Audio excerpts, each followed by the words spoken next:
பிரேமோட 96 எனக்கு ரொம்ப பிடிச்சிருந்தது.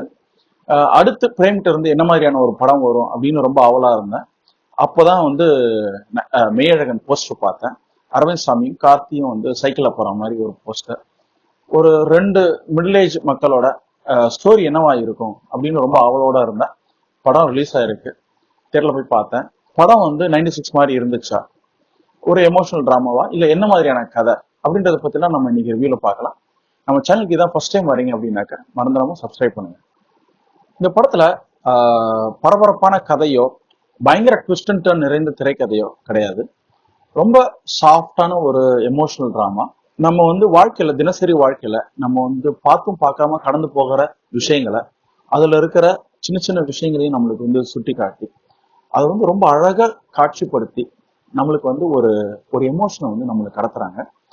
இந்த மாதிரி பல சீன்ஸ் வந்து வருது. ஒவ்வொரு சீனும் ஒவ்வொரு எமோஷனை நம்மளுக்கு வந்து கடத்துது. ஓவரால படம் முடிஞ்சதுக்கு அப்புறம் நம்ம இந்த இந்த சீனோட எல்லாத்தையும் ஒவ்வொரு எமோஷனையும் நம்ம வந்து கோரையா வச்சு பாக்குறப்போ நம்ம அறிவுக்கு வந்து பல விஷயங்கள் வந்து கொஞ்சம் கொஞ்சமா வந்து புரிய வருது. அப்புறம் கொஞ்ச நேரத்துக்கு அப்புறம் ஒரு கதை வந்து நம்மளுக்குள்ள இருந்து இவால்வ் ஆகுது. ஸோ அந்த கதை வந்து உங்களுக்கு வேறையா இருக்கலாம், எனக்கு வந்து வேற கதையா வரலாம். ஆனா எல்லாருக்குள்ளேயும் ஒரு நமக்குள்ள ஒரு ஒளிஞ்சுக்கிட்டு இருக்கிற ஒரு கதையை பிரேம் வந்து நம்மளை அறியாமலே நம்மளுக்குள்ள இருந்து எடுக்கிறாரு. சோ இதுதான் இந்த படத்தோட பெரிய ஸ்ட்ரென்த் அப்படின்னு நினைக்கிறேன். ஒரு டைரக்டர் வந்து நம்ம என்ன செய்யறோன்றத ஒரு ஆழமான புரிதல் இல்லாம இப்படியான ஒரு கதையோ படத்தையோ எடுக்கிறதுக்கான வாய்ப்பு ரொம்ப ரொம்ப கம்மி அப்படின்னு நினைக்கிறேன்.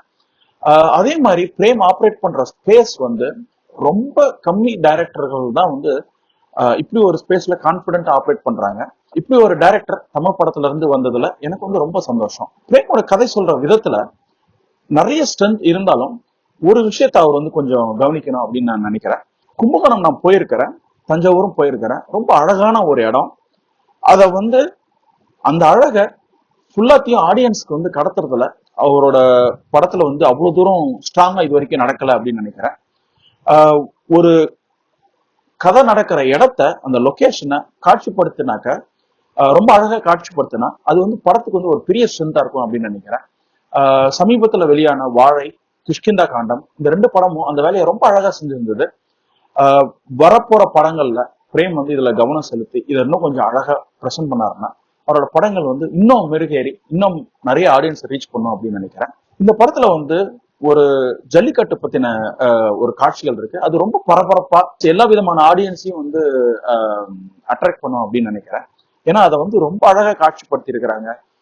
ரொம்ப தத்ரூபமா, அதாவது ஒரு ஜல்லிக்கட்டு காளையை வந்து எப்படி ட்ரெயின் பண்ணுவாங்க, அது எப்படி வந்து ஜல்லிக்கட்டு அந்த காம்படிஷனுக்குள்ள எப்படி வரும் அப்படின்றதெல்லாம் ரொம்ப அழகா வந்து காமிச்சிருக்கிறாங்க. ஜல்லிக்கட்டு பத்தின ஆர்வம் இருக்கிறவங்க எல்லாம் வந்து இந்த படத்தை அவசியமா பார்க்கணும் அப்படின்னு நினைக்கிறேன். இந்த படத்துல நிறைய விஷயங்கள் எனக்கு வந்து பிடிச்சிருந்தது. நிறைய சீன்ஸ் வந்து எனக்கு ரொம்ப பிடிச்சிருந்தது. அதுல வந்து ஒரு பர்டிகுலர் சீனை மட்டும் எடுத்து அதுல வந்து ஏன் எப்படி பிடிச்சிருந்தது அப்படின்றத பத்தி டிஸ்கஸ் பண்ண நினைக்கிறேன். அரவிந்த் சாமி வந்து ரொம்ப ஹெசிடேட் பண்ணி அவங்க ஊர்ல இருந்து அவங்களோட சொந்த ஊரான தஞ்சாவூருக்கு போறாரு. அங்க வந்து அவங்களோட சித்தி பொண்ணோட கல்யாணத்தை அட்டன் பண்ணோம். போயிட்டு கிஃப்டை கொடுத்துட்டு எகிரிடணும் அப்படின்னு அவர் வந்து நினைக்கிறாரு, யார் கண்ணிலையும் படாம. ஆனா அங்க போனதுக்கு அப்புறம் கார்த்தியை பாக்குறாரு. கார்த்தி வந்து வம்படியே எடுத்துட்டு போய் அங்க கிஃப்ட் கொடுக்கறதுக்கு வந்து போறாரு. அவரும் கூட வர்றாரு கார்த்திக்கும். சோ இவங்க ரெண்டு பேரும் போய் அந்த தங்கச்சிக்கு வந்து ஸ்வாதி பண்ணிருக்கிறாங்க அந்த தங்கச்சி கேரக்டரை கிஃப்ட் கொடுக்குறாங்க. ஸோ அந்த பொண்ணு வந்து கிஃப்டை வாங்கி என்ன வாங்கிட்டு வந்திருக்க அப்படின்னு கேட்கறா. இவன் வந்து கொஞ்சம் டென்ஷன் ஆகிறான். ஏன்னா கியூல வந்து நிறைய பேர் நிக்கிறாங்க பின்னாடி, எல்லாரும் வந்து பொண்ணு மாப்பிள்ளை கூட போட்டோ எடுத்துக்கணும் அப்படின்னு சொல்லிட்டு இவன் வந்து கொஞ்சம் நர்வஸ் ஆகிறான். ஆனா அதுக்கப்புறம் பிரிச்சு பாரு அப்படின்னு கார்த்திக் சொன்னோடனே நிதானமா எல்லா கிஃப்ட் ராப்பரையும் வந்து ஒன்று ஒன்னா பிரிக்கிற அந்த பொண்ணு. அதுல வந்து ரொம்ப ஸ்ரத்த எடுத்துதான் பிரிக்கிறா. அந்த பேப்பரை கூட வந்து பத்திரமா வச்சிருக்கணும்ன்ற ஒரு ஆசையில வந்து அதை நிதானமா எல்லாத்தையும் பிரிக்கிறா. பிரிச்சதுக்கு அப்புறம் ஒவ்வொரு டப்பாவா ஓபன் பண்ணி பாக்குறா. அதுல வந்து வளையல், கொலுசு, கம்மல், செயின் அப்படின்னு இருக்கு. எல்லாத்தையும் பார்த்துட்டு நீயே எனக்கு போட்டு விடு அப்படின்னு சொல்றா. இவங்க வந்து ரொம்ப ரெஸ்ட்லெஸ் ஆகிடுறான். என்னடா அது இவ்வளவு பேர் வெயிட் பண்றாங்க, இவ்வளவு பேர் நம்மளை பாக்குறாங்க அப்படின்னு சொல்லிட்டு அப்புறம் சரின்னு சொல்லிட்டு ஒரு ஒரு இதுவா போட ஆரம்பிக்கிறான். போட ஆரம்பிக்கிறப்போ அவன் அப்படியே கொஞ்சம் கொஞ்சமா வந்து நார்மல் ஆகிறான். அப்புறம் கடைசியில அந்த கொலுசு வந்து எனக்கு போட்டு விடு அப்படின்னு சொல்றப்போ அவன் அப்படி கீழே உட்காந்து அவளோட காலை வந்து எடுத்து மடியில வச்சு அந்த பழைய கொலுசை கழட்டி புது கொலுசு அவன் போடுறான். போட்டுட்டு அவன் எந்திரிக்கிறப்போ வந்து அந்த காட்சி முடியறப்போ ஒரு ஒரு 3 நிமிஷம் அது வந்து நடக்கும் அப்படின்னு நினைக்கிறேன். அந்த காட்சி முடிஞ்சதுக்கு அப்புறம் அந்த உறவு வந்து இவ்வளவு அந்யோன்யமான உறவா இருக்க முடியுமா அப்படின்றத ரொம்ப அழகா நம்மளுக்கு வந்து கடத்தி இருக்கிறாங்க. அதுல இருக்கிற பரபரப்பு, அப்புறம் அந்த பரபரப்பெல்லாம் கொஞ்சம் ஓஞ்சதுக்கு அப்புறம் அமைதியா ஒரு அண்ணன் தங்கச்சி அவங்க 2 பேருக்குள்ள நடக்கிற ஒரு சம்பாஷணை. அவங்க வீட்டுக்காரர் வந்து உங்களை பத்தி தான் எப்ப பார்த்தாலும் இவ பேசிட்டு இருக்கா அப்படின்னு அவங்க சொல்ற விதம் அப்படின்னு இந்த ஒரு உறவை திடீர்னு ஒரு 3 நிமிஷத்துல நம்மளுக்கு வந்து இவ்வளவு அழகா ஆழமா கடத்த முடியுமா அப்படின்னு சொல்லிட்டு பார்த்து ரொம்ப ஆச்சரியப்பட்டேன் நான். இந்த மாதிரி கார்த்திக்கும் அரவிந்த் சாமிக்கு இடையில நிறைய சீன் வந்து வரும் இந்த படத்துல. கார்த்திகோட ஒய்ஃபா நடிச்ச ஸ்ரீதிவ்யா ஆஹ் அரவிந்த் சாமி வந்து அண்ணான்னு கூப்பிடுற விதமா இருக்கட்டும், சாப்பிட்டீங்களா அப்படின்னு கேட்கிற விதம் எல்லாமே வந்து யாரும் நம்மளை வந்து ரொம்ப பயங்கரமா நம்மளை பாத்துக்கிற ஒரு ஒரு ஃபீலை வந்து கிரியேட் பண்ணுது. ஓன் வாய்ஸ்லயே பேசியிருக்காங்கன்னு நினைக்கிறேன். அதனால வந்து அது இன்னும் கொஞ்சம் பயங்கர ஆத்தென்டிசிட்டி அண்ட் கொஞ்சம் கொஞ்சம் அந்யுன்யத்தையும் அந்த படத்துல வந்து ஏற்பட்டிருக்கு. ஸோ கொஞ்சம் சீனே வந்திருந்தாலும் அந்த பர்ஃபார்மன்ஸ் வந்து ரொம்ப அழகா இருந்துச்சு.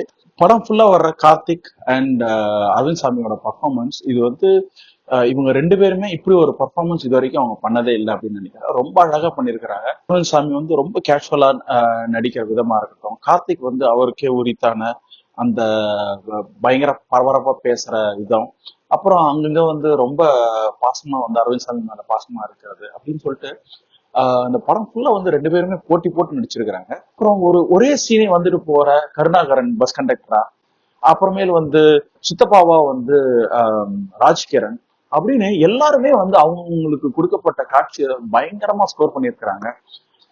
மியூசிக் ஓவரால் கோவிந்த் பஸ்லாவோட மியூசிக் வந்து 96ல இருந்த ஒரு இம்பாக்ட் வந்து இந்த படத்துல அந்த மாதிரி எதுவும் கொடுக்கல அப்படின்னு நினைக்கிறேன்.